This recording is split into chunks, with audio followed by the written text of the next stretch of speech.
জগতে একে একে শুরু হচ্ছে একাধিক নতুন ধারাবাহিক, আর যার ভিতর দিয়ে টেলিভিশনে কামব্যাক করছেন অনেক পুরনো জনপ্রিয় অভিনেতা ও অভিনেত্রীরা।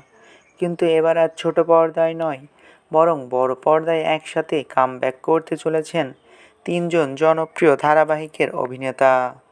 বলে রাখি, রাহুল দেব বর্মণের গানকে কেন্দ্র করে তৈরি হতে চলেছে নতুন ছবি ফিরে এসো অনুরাধা।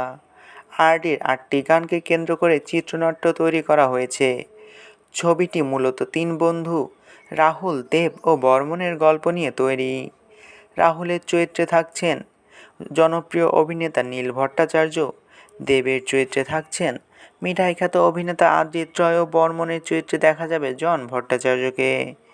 নীল, আদ্রিত ও জন তিনজনের ছোট পর্দার পরিচিত মুখ। এই ছবির পরিচালনায় থাকছেন আশিস কুমার। মুম্বাইয়ে প্রায় 20 বছর ধরে বিজ্ঞাপনের কাজ করছেন আশিস। এই প্রথম বাংলা ছবি পরিচালনা এলেন তিনি। পরিচালক বলেন, আমি আর.ডি. বর্মণের ভীষণ ভক্ত। ওর গান মাথায় রেখে ছবির গল্প ভাবা হয়েছে।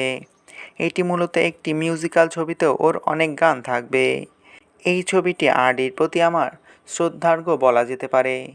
এটি এমন একটি চলচ্চিত্র যা হারিয়ে যাওয়ার সময় কথা, গান ফিরিয়ে আনবে। ছবির গল্প রাহুল, দেব ও বর্মণের বেড়ে ওঠা, পড়াশোনা একই শহরে। এরা তিনজনে আর.ডি. বর্মণের ভক্ত।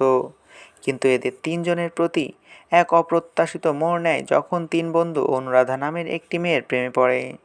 অনুরাধা যেন আর.ডি. বর্মণের গান থেকে বেরিয়ে এসে তাদের সামনে দাঁড়ায়। এই চরিত্রে অভিনয় করবেন অভিনেত্রী অঙ্গনা রায়। একটি বিশেষ চরিত্রে ছবিতে অভিনয় করবেন রাইমা সেনও। আর.ডির মনে পড়ে রবি রায় গানের রবি চরিত্রে আদলে তৈরি করা হয়েছে রাইমা চরিত্রটি। একটি গুরুত্বপূর্ণ চরিত্রে দেখা যাবে বিশ্বনাথ বসুকে। আগামী সপ্তাহ থেকেই শুরু হবে শুটিং। কলকাতায় ও তার পার্শ্ববর্তী অঞ্চলে শ্যুট হবে। ইতিমধ্যে আদ্রিত রয় ফ্যানেদের সাথে ভাগাভাগি করে নিয়েছে এই খবরটি। এই বিষয় নিয়ে আপনার কি মতামত, তা অবশ্যই কমেন্ট করে জানাতে পারেন। ভিডিওটি ভালো লাগলে চ্যানেলটিকে সাবস্ক্রাইব করে আমাদের সাথেই থাকবেন। আপনাদের ভালোবাসায় আমাদের সামনে এগিয়ে যাওয়ার শক্তি যোগায়।